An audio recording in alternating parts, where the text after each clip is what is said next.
Très bien, bonjour tout le monde et bienvenue à la webconférence SEVA sur le thème de la cardiologie. Je me présente, Mickaël Cron, je suis vétérinaire, responsable de la gamme cardio, néphrologie, hypertension pour le laboratoire SEVA. C'est un grand plaisir de vous avoir aujourd'hui et puis surtout d'inaugurer cette Veto Week, une semaine dédiée à des webconférences vétérinaires organisées grâce à WebIKEO, donc j'en profite pour les remercier chaleureusement de nous permettre aujourd'hui de pouvoir vous présenter une webconférence sur le sujet de la cardiologie, un sujet qui nous est vraiment très cher au laboratoire SEVA. Pour cela, je vais avoir le plaisir d'avoir le docteur Cécile Damoiseau qui va vous faire une présentation sur les nouvelles recommandations ACVIM en cardiologie sur la MVD et surtout sur la place de la spironolactone que peut avoir cette molécule au niveau des choix thérapeutiques que vous allez avoir. Sur un plan purement technique et pratique, ce qu'on va faire, c'est que après la présentation de Cécile Damoiseau, on prendra un quart d'heure, et voire plus s'il faut, pour répondre aux différentes questions que vous allez pouvoir poser grâce au chat que vous trouverez sur la gauche de votre écran.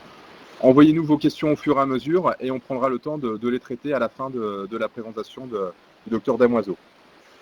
Et également, un point technique, sur la droite, vous avez un petit bouton violet qui vous permet d'avoir une assistance technique si jamais vous avez un problème de connexion ou de réception du son. Donc maintenant, je laisse la parole à Cécile Damoiseau, qui est une ancienne résidente ACVIM au niveau de l'école vétérinaire d'Alfort avec le vétérinaire Chedboul, docteur Chedboul, et puis qui est maintenant exerce au CHV Frégis en région parisienne. Donc je vous souhaite une bonne webconférence et puis je vous retrouve tout à l'heure.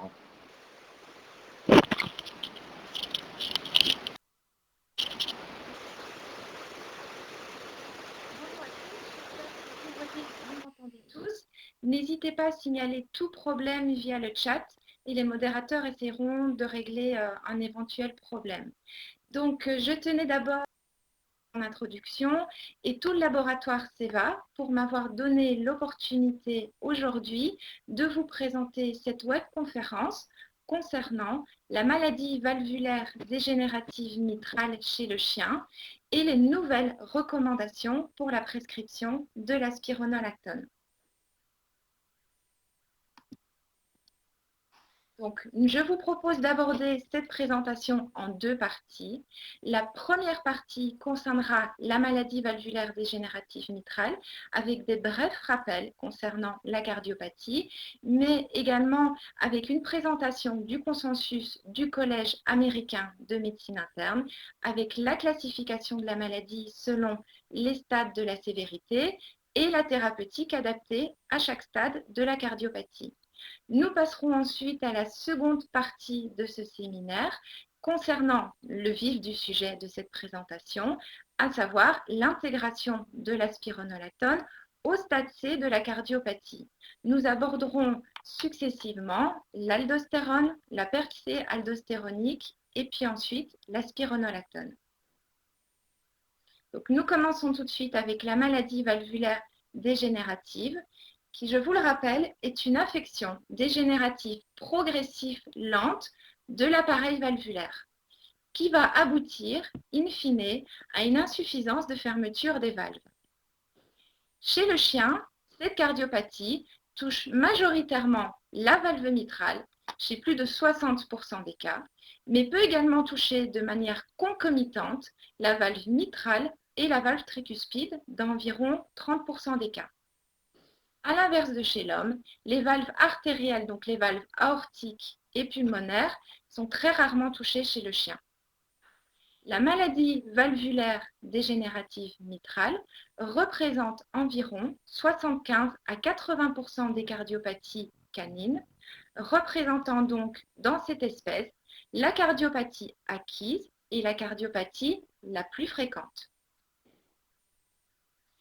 Un bref rappel, donc vous savez tous, la valve mitrale est située entre l'atrium gauche et le ventricule gauche et est composée de deux feuillets reliés au pilier ventriculaire par des cordages à la fois primaires et secondaires. Très rapidement, les lésions macroscopiques lors de maladies valvulaires dégénératives mitrales consistent en un remaniement des feuillets mitraux et des cordages associés, avec un épaississement et une irrégularité des feuillets, avec notamment la présence de nodules, comme vous pouvez le voir sur cette image à l'extrémité des feuillets, et un épaississement des cordages. Ces lésions entraînant une modification de la coaptation des feuillets mitraux, entraînant une insuffisance lors de la systole ventriculaire, une insuffisance se manifestant dans l'atrium gauche. Avant d'aborder la thérapeutique, il est nécessaire de se souvenir de l'évolution de la maladie avec la pathophysiologie de la maladie. Donc, nous l'avons vu, la maladie va commencer par l'apparition de lésions, tout d'abord microscopiques, puis macroscopiques de l'appareil valvulaire, entraînant une modification de l'architecture des valves et des cordages, entraînant une insuffisance mitrale, donc un certain pourcentage de sang venant du ventricule gauche va régurgiter dans l'atrium gauche. Au fur et à mesure de la progression des lésions, cette insuffisance va devenir de plus en plus importante, augmentant la pression dans l'atrium gauche, résultant en une dilatation atriale gauche, puis une congestion veineuse et une insuffisance cardiaque gauche, se caractérisant par la présence d'un œdème pulmonaire. Au fur et à mesure de l'évolution de la maladie, le ventricule gauche va chercher à compenser cette diminution d'éjection de volume en augmentant son volume tout d'abord en diastole. C'est ce qu'on appelle l'hypertrophie excentrique ventriculaire gauche, donc qui va se manifester par une dilatation du ventricule gauche et un remodelage pouvant aboutir in fine à des arythmies d'origine ventriculaire. Il est important de se souvenir que à n'importe quel stade de la maladie, un cordage, sous l'effet des modifications, peut se rupturer et entraîner une insuffisance mitrale brusque auquel l'atrium gauche n'est pas préparé et donc entraîner un œdème pulmonaire qui va être soudain et souvent très important. À un stade évolué, quand l'insuffisance mitrale est importante, on a une transmission passive de l'augmentation de la pression dans l'atrium gauche qui peut se répercuter et donner une hypertension pulmonaire, entraînant, dans les stades les plus évolués, l'apparition d'une insuffisance cardiaque congestive droite avec l'apparition d'ascites et d'épanchement pleural. Nous l'avons donc vu, la maladie valvulaire dégénérative mitrale est une cardiopathie évolutive qui nécessite donc une thérapeutique adaptée à chaque stade de son évolution. La thérapie idéale consisterait en la mise en place d'un traitement étiologique permettant l'arrêt ou en tout cas le ralentissement du vieillissement précoce de la valve. Cependant, ni en médecine humaine ni en médecine vétérinaire, ce traitement n'existe actuellement. Donc, les buts aujourd'hui de la thérapie médicamenteuse existante sont de prolonger la phase asymptomatique, d'améliorer la qualité de vie pour les stades symptomatiques et de prolonger la durée de vie, quel que soit le stade de la cardiopathie. Il est donc nécessaire d'établir des stades d'évolution uniformisés afin que les différents acteurs puissent établir des recommandations thérapeutiques adaptées à chaque stade de la maladie.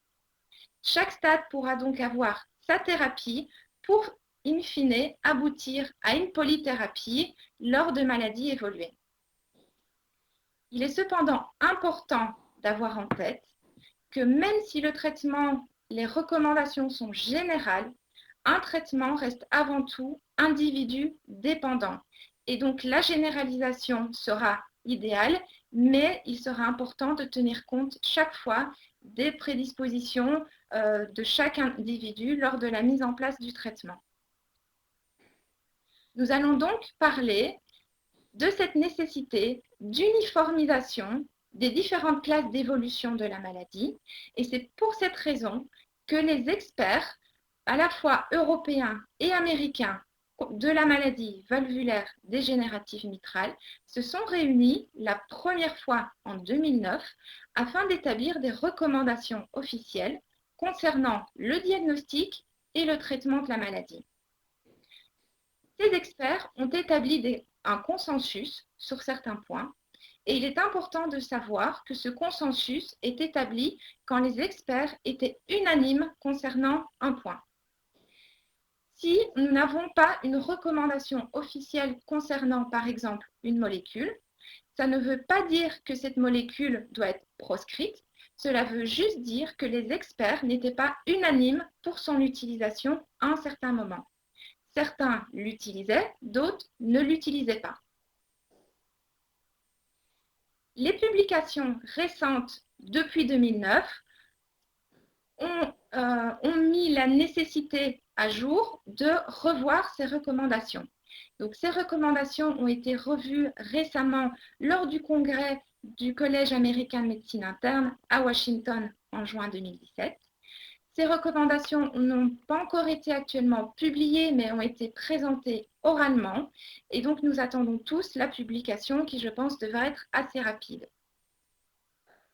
Nous allons donc revoir rapidement, parce que ce n'est pas le but de cette webconférence aujourd'hui, la classification et les recommandations thérapeutiques en fonction de chaque classe. La classification ACVIM de la maladie peut être divisée en deux classes particulières. La première classe contient les animaux asymptomatiques, donc ne présentant pas des signes d'insuffisance cardiaque congestive, d'œdème pulmonaire. La deuxième grande subdivision de cette classification concerne les animaux symptomatiques, les animaux présentant ou ayant présenté un édème pulmonaire. Ces différentes classes, nous les détaillerons ultérieurement. La classe des animaux asymptomatiques peut être divisée en deux parties. La classe A concernant les animaux à risque de développer une maladie valvulaire dégénérative mitrale et la classe B concernant les animaux présentant la maladie, mais ne présentant pas encore de signes d'insuffisance cardiaque congestive. Concernant le diagnostic de la maladie, les experts ont recommandé, lors de la mise à jour du consensus au mois de juin, la réalisation d'une échocardiographie systématiquement pour toute présence d'un souffle cardiaque systolique apexien gauche supérieur ou égal à 3/6. Venons-en maintenant aux recommandations thérapeutiques. Concernant le stade A de la cardiopathie, donc je vous le rappelle, ce sont des animaux asymptomatiques présentant un risque de développer la maladie, comme par exemple les cavaliers Kinshasa. Les experts sont unanimes quant au fait de ne pas recommander un traitement pour ce stade de la maladie. Concernant le stade B1, qui concerne les animaux asymptomatiques, ne présentant donc pas d'œdème pulmonaire, mais présentant la maladie avec une absence cependant de dilatation ou atriale gauche ou ventriculaire gauche. Les experts ne recommandent pas également la mise en place de traitements pour ces animaux. Concernant le stade B2, le stade B2 est représenté par les animaux qui ne présentent pas de signes cliniques d'insuffisance cardiaque congestive, mais qui présentent la maladie avec une dilatation atriale gauche, associée ou non à une dilatation du ventricule gauche. Cette année, dans le consensus, est apparue la prescription de pimobendan suite à la récente étude EPIC publiée montrant son effet bénéfique à ce stade de la cardiopathie. Les experts recommandent donc sa prescription si l'ensemble des critères d'inclusion décrits dans cette étude, que vous pouvez retrouver en bas de cette diapositive, sont diagnostiqués. Les experts ne sont pas d'accord entre eux quant à la prescription des IECA, donc des inhibiteurs de l'enzyme de conversion de l'angiotensine et de la spironolactone. Donc cela ne veut pas dire qu'ils proscrivent ces molécules dans ce stade, cela veut juste dire que certains les prescrivent et d'autres ne les prescrivent pas. Concernant le stade C de la maladie, donc concernant les animaux qui présentent un œdème pulmonaire ou en tout cas qui ont présenté un œdème pulmonaire. Ces stades peuvent être divisés en insuffisance cardiaque aiguë ou en insuffisance cardiaque chronique.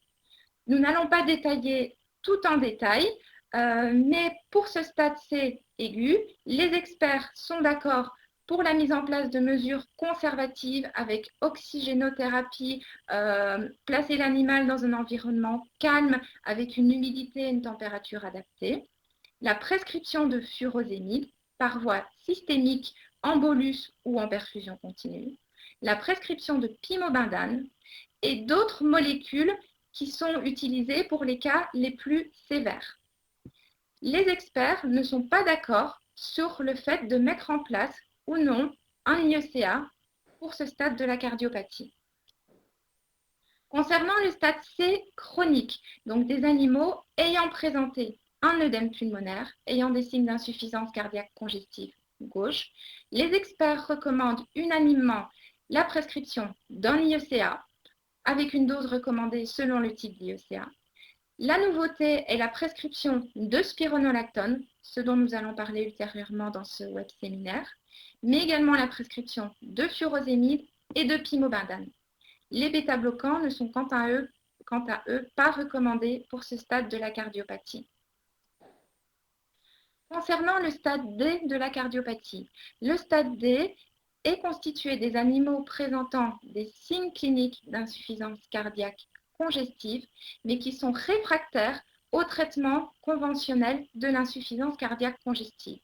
Par exemple, des animaux ne répondant plus à une dose supérieure à 8 mg kg de furosémide. Concernant l'insuffisance cardiaque survenant dans un contexte aigu, les experts recommandent les mêmes préconisations que ce que je vous ai présenté pour le stade C aigu. Et concernant le stade D chronique, donc les animaux souffrant d'insuffisance cardiaque congestive réfractaire au traitement, les recommandations sont identiques que pour la phase C chronique, avec cependant la possibilité d'augmenter la dose de pimobendan, de mettre en place du thorazémide, donc cette molécule a fait son apparition dans le nouveau consensus, et éventuellement de mettre de l'amlodipine et de l'hydralazine. D'autres molécules sont éventuellement préconisées après résolution des signes d'insuffisance cardiaque aiguë, le sildenafil en cas d'hypertension pulmonaire sévère sur des animaux symptomatiques et des antiarythmiques en cas de fibrillation atriale.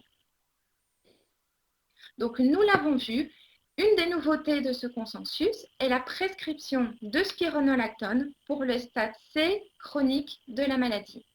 Donc, pour les animaux présentant ou ayant présenté un œdème pulmonaire ou des signes d'insuffisance cardiaque congestive gauche. Donc, ceci nous invite à nous poser plusieurs questions. La première question est, quelle est cette molécule que la spironolactone? Pourquoi les experts la recommandent-ils au stade C? Et pourquoi l'ont-ils préconisée lors du nouveau consensus et pas lors du consensus précédent en 2009? Nous allons donc aborder la deuxième partie de ce web séminaire. Nous allons tenter de répondre à la première question. La spironolactone. Quelle est cette molécule? La spironolactone est un antagoniste compétitif de l'aldostérone. Vous allez me demander quelle est cette hormone que l'aldostérone et pourquoi est-il utile de la bloquer? C'est ce que nous allons voir ensemble dans la suite de ce séminaire. Donc, l'aldostérone est une hormone minéralocorticoïde, aussi appelée hormone antidiurétique. Elle est sécrétée principalement par les surrénales, mais aussi par d'autres organes comme le cœur, les reins et les poumons. Sa sécrétion est stimulée par l'angiotensine 2 provenant du système rénine-angiotensine-aldostérone, comme nous le verrons ultérieurement, par la CTH, mais également par une augmentation sérique en potassium. Après sa sécrétion par ces organes sécréteurs, l'aldostérone va passer dans la circulation sanguine jusqu'à aller se fixer sur ces récepteurs, qui sont des récepteurs aux minéralocorticoïdes, situés dans ces différents organes cibles, à savoir le rein, les cardiomyocytes, les cellules endothéliales et musculaire lisse des vaisseaux sanguins, mais aussi d'autres organes beaucoup moins soupçonnés, comme le côlon ou les glandes salivaires. À quoi sert l'aldostérone? Physiologiquement, l'aldostérone est très importante. Elle est le principal régulateur de l'homéostasie du potassium et du sodium. Nous l'avons vu, elle va aller se fixer sur ces récepteurs situés dans le rein, sur le tubule contourné distal et le tube collecteur. Et ces actions vont être de diminuer l'excrétion urinaire de sodium.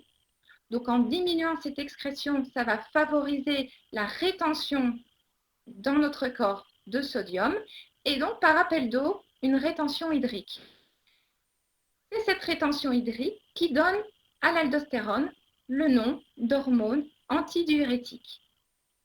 L'aldostérone va également avoir un rôle en favorisant l'excrétion urinaire du potassium et du sodium. En cas de cardiopathie, donc dans le cadre pathologique, nous allons avoir une activation du système rénine-angiotensine-aldostérone.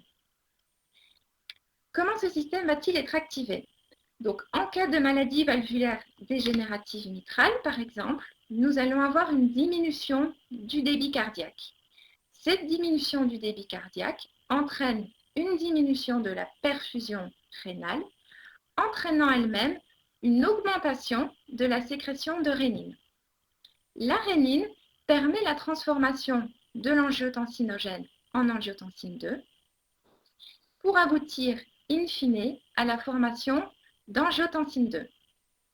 Cette angiotensine 2 permettra, comme nous l'avons vu, j'ai un petit problème. Voilà, pardon. Cette angiotensine 2 permettra, comme nous l'avons vu, de favoriser la sécrétion d'aldostérone, mais également a des effets néfastes à long terme sur notre corps, à savoir qu'elle est responsable de vasoconstriction, de fibrose, de rétention de sodium et donc d'une rétention hydrique, et donc va augmenter le volume circulant, induisant un cercle vicieux avec la cardiopathie déjà présente. Chez les animaux souffrant d'insuffisance cardiaque, l'augmentation d'angiotensine et donc d'aldostérone entraîne un état que l'on peut qualifier d'hyperaldostéronisme chronique. Quel effet cet état va-t-il avoir sur notre corps? Donc l'aldostérone, sécrétée en quantité trop importante, va aller se fixer sur ces récepteurs situés dans différents organes, dont le rein, le cœur, les vaisseaux sanguins et le système sympathique parasympathique. Au niveau rénal, nous l'avons vu, l'aldostérone diminue la sécrétion urinaire de sodium et donc augmente le volume circulant et augmente l'excrétion urinaire de potassium et du magnésium. Tous ces effets vont avoir comme conséquence d'augmenter le volume circulant et les modifications de concentration potassium peuvent donner des arythmies.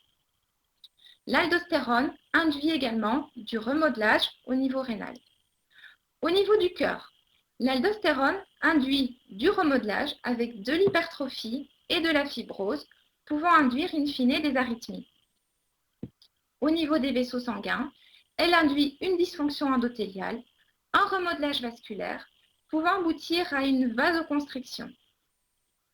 Au niveau sympathique et parasympathique, l'aldostérone inhibe le parasympathique, stimule le sympathique, pouvant aboutir à des tachycardies, et diminue la variabilité de la fréquence cardiaque, pouvant aboutir in fine à des arythmies.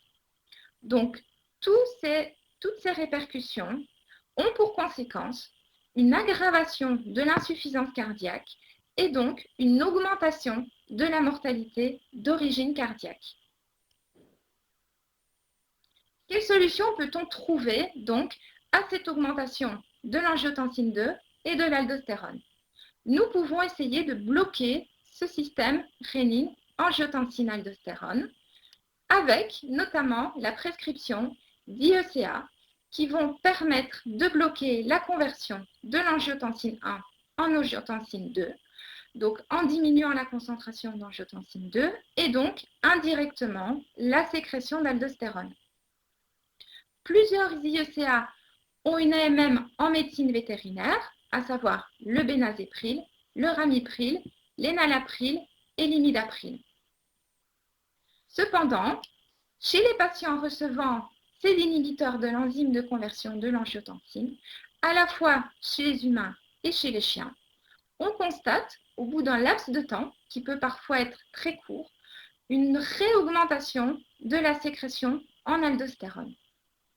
Cette réaugmentation de l'aldostérone est appelée percée aldostéronique. La percée aldostéronique, ou appelée aldostérone breakthrough en anglais, est différent de l'échappement à l'aldostérone. Dans le langage quotidien, elle est souvent confondue avec l'échappement à l'aldostérone, que je ne vais pas détailler aujourd'hui. Ce n'est pas du tout le but de ce web séminaire. Mais cet échappement est un phénomène qui explique l'absence d'œdème en cas d'hyperaldostéronisme primaire, qui est différent de ce dont nous avons parlé précédemment, à savoir la percée aldostéronique. La percée aldostéronique est donc l'augmentation de la concentration sérique ou urinaire en aldostérone après l'initiation d'une thérapie qui va bloquer le système rénine-angiotensine-aldostérone. Alors, cette percée aldostéronique, que savons-nous sur elle? En médecine humaine, elle est très bien décrite. Par contre, il n'y a pas de consensus concernant sa définition, le moment de son apparition ou sa prévalence exacte. En fonction de sa définition, la prévalence est donc différente, mais est considérée comme étant présente entre 10 et 53% des cas des patients humains recevant un bloqueur du système rénine-angiotensine-aldostérone. Donc, peut survenir chez près de 1 patient sur 2. Chez le chien, on sait que cette percée est également présente, qu'elle peut survenir précocement, parfois dès la mise en place d'un IECA, donc de manière très précoce. Elle ne peut pas être contrecarrée par une augmentation du dosage en IECA, et on sait que sa prévalence est de plus ou moins 30% chez les chiens naturellement atteints de la maladie valvulaire dégénérative mitrale, qu'ils soient en insuffisance cardiaque congestive ou pas en insuffisance cardiaque congestive, et que la prévalence peut atteindre plus de 50% lors d'expérimentations dans les modèles expérimentaux. Alors, pourquoi a-t-on une percée aldostéronique? Plusieurs hypothèses existent actuellement. Ces hypothèses sont la présence d'autres enzymes que l'angiotensine 2, permettant une formation d'aldostérone par une voie alternative, comme par exemple la chymase. Nous pouvons avoir une diminution de l'excrétion hépatique de l'aldostérone en cas de cardiopathie, mais également une production excessive de rénine. Nous avons une suractivation du système rénine-angiotensine-aldostérone par la présence concomitante de diurétiques, dont le furosémide, de sels ou de vasodilatateurs. Et enfin, nous avons une activation du système nerveux sympathique. Donc, si on tente de récapituler un petit peu tous ces mécanismes un petit peu complexes, nous avons vu que lors de cardiopathie, notamment de maladies valvulaires dégénératives mitrales, nous avons une surproduction en aldostérone.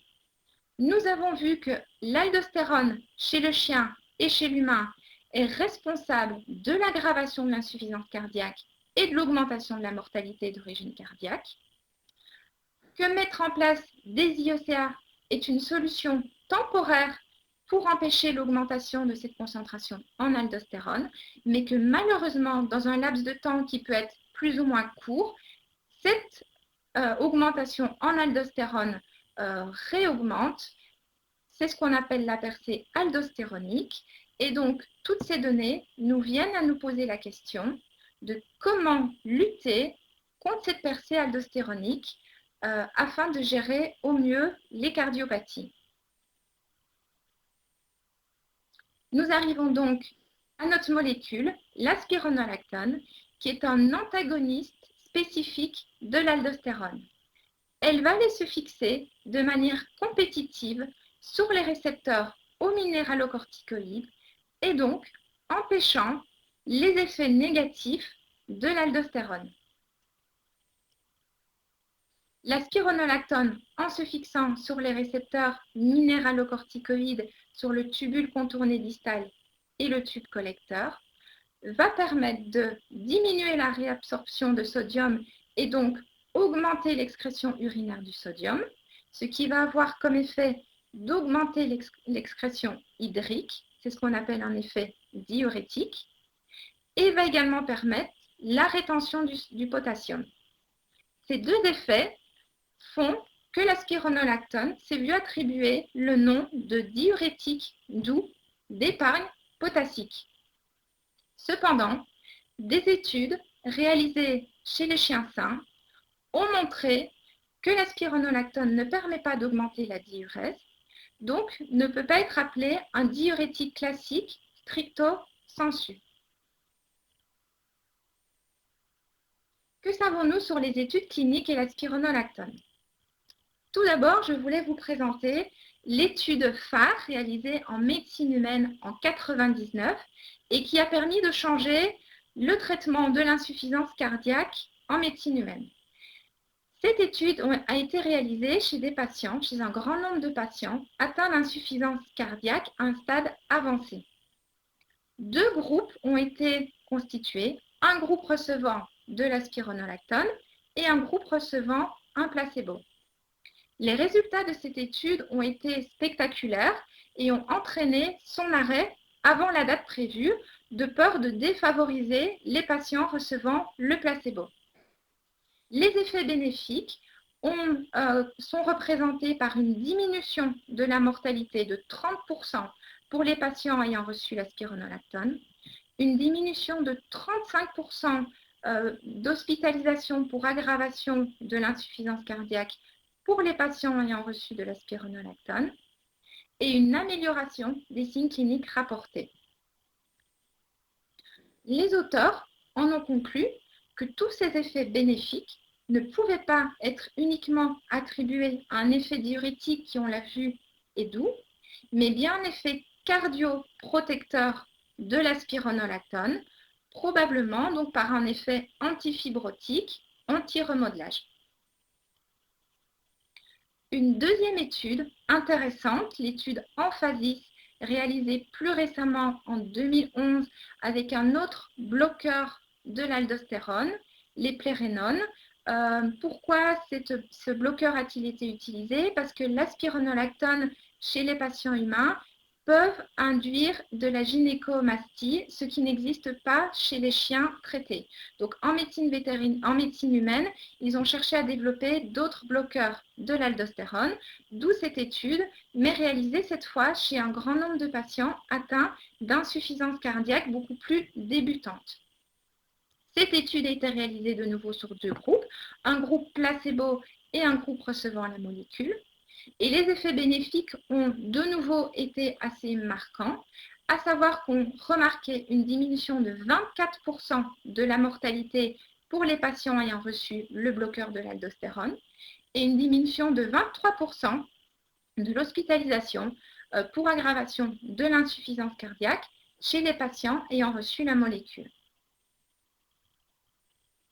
Alors, qu'en est-il en médecine vétérinaire? En médecine vétérinaire, l'étude phare concernant la spironolactone a été réalisée par Vernet et collaborateurs en 2010 chez des chiens atteints de maladies valvulaires dégénératives mitrales au stade C AGVIN, donc en insuffisance cardiaque. Cette étude a été réalisée chez plus de 200 chiens et les chiens ont été répartis en deux groupes. Un groupe recevant de la spironolactone, un IECA et un traitement conventionnel de l'insuffisance cardiaque congestive, et un groupe ne recevant pas la spironolactone. Les résultats ont montré une diminution de la mortalité de 69% chez les chiens recevant de la spironolactone par rapport à ceux n'en recevant pas, et une diminution de l'hospitalisation pour aggravation de l'insuffisance cardiaque chez les chiens recevant de la spironolactone. Les auteurs en ont conclu également que ces effets ne peuvent pas être attribués à un effet diurétique, mais bien un effet cardioprotecteur de la spironolactone via probablement un effet anti-remodelage antifibrotique. Ceci nous permet de répondre à notre deuxième question. Pourquoi l'intégration de la spironolactone au stade C de la cardiopathie? Tout simplement parce que l'étude a été réalisée sur des chiens au stade C de la cardiopathie. Cette étude a montré donc une diminution de la mortalité d'origine cardiaque de 69% et une diminution de la morbidité et de la mortalité de 55% pour les patients recevant la spironolactone. Concernant la tolérance et les effets secondaires de la spironolactone, donc l'étude réalisée par Hervé Lefebvre et collaborateurs a montré une bonne tolérance à long terme de la spironolactone à la thérapie conventionnelle et que le risque d'insuffisance rénale ou d'hyperkaliémie est le même dans chaque groupe, avec même une diminution de la mortalité d'origine cardiaque ou rénale pour le groupe recevant de la spironolactone. Nous allons ensuite répondre à notre troisième question. Pourquoi cette incorporation maintenant dans le consensus et non pas dans le précédent consensus de 2009? Tout simplement parce que l'étude de Bernet et collaborateurs ayant montré cet effet bénéfique sur la survie a été réalisée en 2010, donc postérieurement au premier consensus. Qu'est-ce qui peut également nous faire penser que la spironolactone a été intégrée maintenant? C'est la mise en évidence beaucoup plus récemment de la percée aldostéronique chez le chien atteint de maladies valvulaires dégénératives mitrales et du rôle délétère de l'aldostérone dans l'avancée de la cardiopathie. Enfin, la bonne tolérance de la spironolactone a été également démontrée. Concernant les perspectives futures, et nous terminerons sur ce point, doit-on prescrire la spironolactone avant le stade C ACVIM? Donc, nous l'avons vu dans le consensus concernant le stade B. Certains acteurs du consensus prescrivent la spironolactone avant le stade C, d'autres pas. De nombreux cardiologues dans le monde entier prescrivent déjà la spironolactone avant ce stade. Des études cliniques sont en cours et nous attendons leurs résultats avec impatience pour prouver un effet bénéfique de la molécule comme ce qui nous semble en tout cas en clinique pour éventuellement intégrer la spironolactone dans un nouveau consensus avant le stade C ACVIM. Quels sont les arguments qui pourraient nous orienter vers les hypothèses que la molécule pourrait être utile avant le stade? C'est tout simplement, comme nous l'avons vu ensemble, que la percée aldostéronique, donc l'augmentation de l'aldostérone, est présente parfois dès l'initiation d'un IECA, donc de façon précoce. Ensuite, comme l'étude Emphasis l'a montré en médecine humaine, la spironolactone en médecine humaine est utile à des stades moins avancés de la cardiopathie. Donc, les études à publier nous apporteront peut-être la réponse de manière scientifique à cette question. Voilà, je vous remercie de votre attention et je suis bien sûr disponible pour répondre à vos questions. Vraiment clair, c'était parfait, tout ce qu'il fallait. J'ai l'impression que c'est tellement clair qu'il n'y a pas de questions en fait. Donc, pas de questions en fait. Donc, si on en a une qui apparaît, quelle est la différence entre... attendez, je vais remettre le micro, j'ai l'impression qu'il y a de l'écho.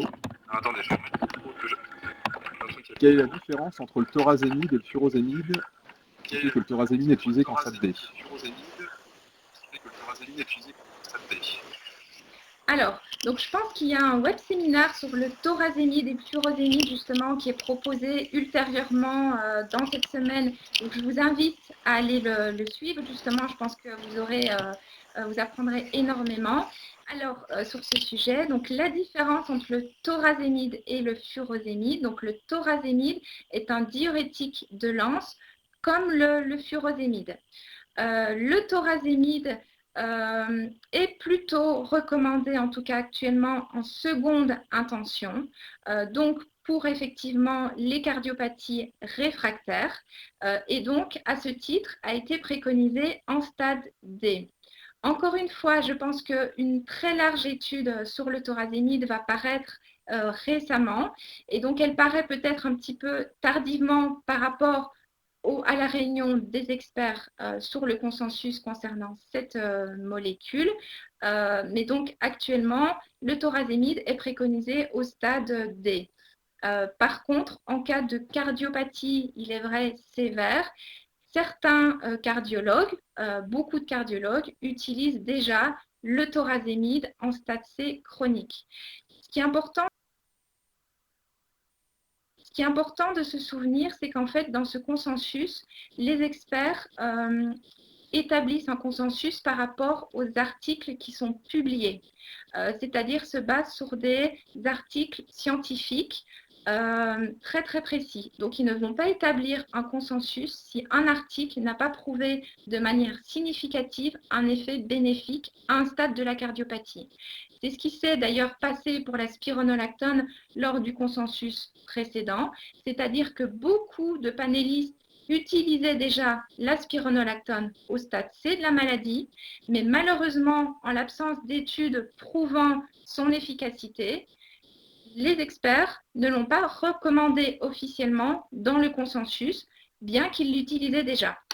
Donc, je pense que les experts se basent vraiment sur les publications en cours, établissant les preuves scientifiques, et que donc, ils n'ont pas vu de preuves actuellement que le thorazémide pourrait être utilisé en phase C chronique, bien que probablement beaucoup d'entre eux, comme beaucoup de cardiologues, l'utilisent déjà parfois en phase C chronique. Voilà, j'espère que ça répond à votre question. Disparaître. Est-il possible de mesurer l'aldostéronémie après la mise en place d'un traitement classique sans spironolactone?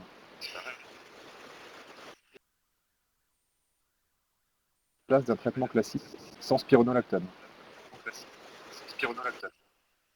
Alors, de manière routinière, je pense qu'il n'est pas possible de mesurer l'aldostéronémie. En tout cas, pas à ma connaissance, ce n'est pas une mesure qui se fait tous les jours dans les laboratoires, c'est plutôt dans le cadre de protocoles de recherche. Donc, ce n'est pas quelque chose qu'on fait de manière routinière. Alors ensuite, la question, IECA seul, quelles indications en fait? Et qui rejoint cette question, c'est en fait, quand on a prescription d'un IECA, j'imagine qu'il faut l'associer systématiquement à la spironolactone.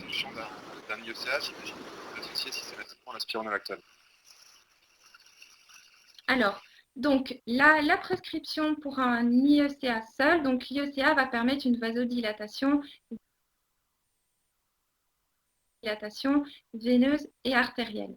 Beaucoup de cardiologues le prescrivent de manière précoce dans l'insuffisance cardiaque, notamment en cas de maladie valvulaire dégénérative mitrale. Donc, l'utilité d'utiliser un IECA est de bloquer ce système rénine-angiotensine-aldostérone qui se met en place assez rapidement dans l'avancée de la cardiopathie. Alors, quand utiliser seul un IECA et avec ou sans la spironolactone, donc on l'a vu, la percée aldostéronique peut survenir de manière précoce. Parfois, on l'a vu moins de 6 mois après la mise en place d'un IECA. Donc, nous n'avons pas de recommandation officielle quant au moment de prescrire la spironolactone par rapport à un IECA, mais si on se base sur les études existantes concernant la percée aldostéronique, nous aurions plutôt tendance à prescrire de la spironolactone peut-être assez rapidement après la mise en place d'un IECA pour contrer cette percée aldostéronique.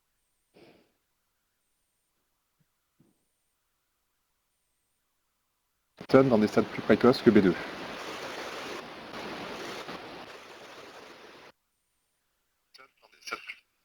Si vous avez... Hop. J'ai pas entendu la question, pardon. Si vous avez... Hop. Si vous aviez connaissance d'études humaines ou vétérinaires sur la mise en place de Spirono dans des stades plus précoces que B2.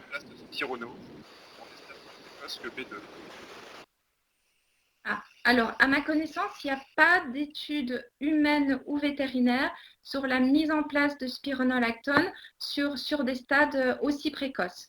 Le stade 1, en tout cas, ce qui est sûr, c'est que ce sont des animaux qui sont prédisposés à la maladie, donc qui n'ont pas spécialement un souffle cardiaque.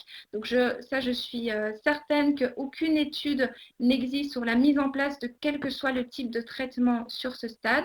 Mais en tout cas, à ma connaissance, il n'y a pas d'études sur la mise en place de la spironolactone sur des stades aussi précoces. Ok, alors une autre question. Peut-on rajouter un diurétique, furosémide ou turosémide, chez un chien déjà sous Spirono? Furosémide, chez un chien déjà sous Spirono. Alors, oui, donc ça, la question est très bonne. Et évidemment, vous pouvez rajouter un diurétique à un chien déjà sous spironolactone. La spironolactone, donc on l'a vu, a un effet diurétique qui est vraiment mineur chez le chien sain, donc elle n'augmente pas le volume urinaire excrété. Donc, le furosémide et le thorazémide sont des diurétiques qui sont essentiels dans la gestion de l'œdème pulmonaire, de l'insuffisance cardiaque congestive. Donc, évidemment, ils peuvent être associés séparément ou entre eux à la spironolactone, bien sûr. Une dernière question sur justement l'association aujourd'hui d'amiosa et d'aspironolactone dans une spécialité commercialisée par nous. Donc, quid de cette association?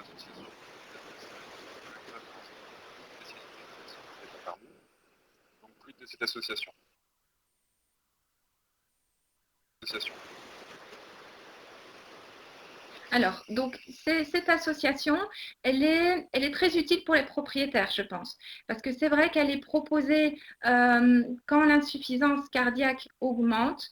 On a vraiment une polythérapie qui devient assez contraignante pour les propriétaires, avec la prescription parfois jusqu'à 5 médicaments par jour, à des moments différents de la journée, pendant le repas, avant le repas. Donc, c'est parfois assez contraignant et donc on a des risques de diminution de l'observance chez les chiens, tout simplement parce que les propriétaires ne peuvent pas être disponibles parfois plusieurs fois par jour pour donner les médicaments à leur animal, mais aussi parce que ça devient contraignant d'un point de vue d'administration pour l'animal. Alors, cette association, elle permet de combiner donc les deux principes, à la fois un IECA et la spironolactone, donc de lutter contre le système rénine-angiotensin-aldostérone et la percée aldostéronique en une prise. Donc cette association permet en fait de ne pas administrer les deux médicaments séparés et donc est très utile pour le propriétaire, mais aussi pour éventuellement le chien qui en a peut-être marre de recevoir autant de traitements sur la journée, et donc permet probablement une meilleure observance des deux médicaments que s'ils étaient administrés séparément.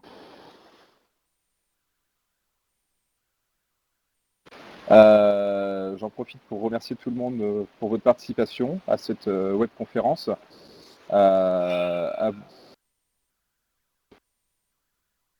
Pour votre participation à cette webconférence, à vos nombreuses questions également. Et puis, je vous souhaite une bonne journée. Merci Cécile pour cette présentation. Et puis à tous une très bonne semaine. Et merci Webiteo. Bonne semaine, bonne journée à tous. Merci beaucoup.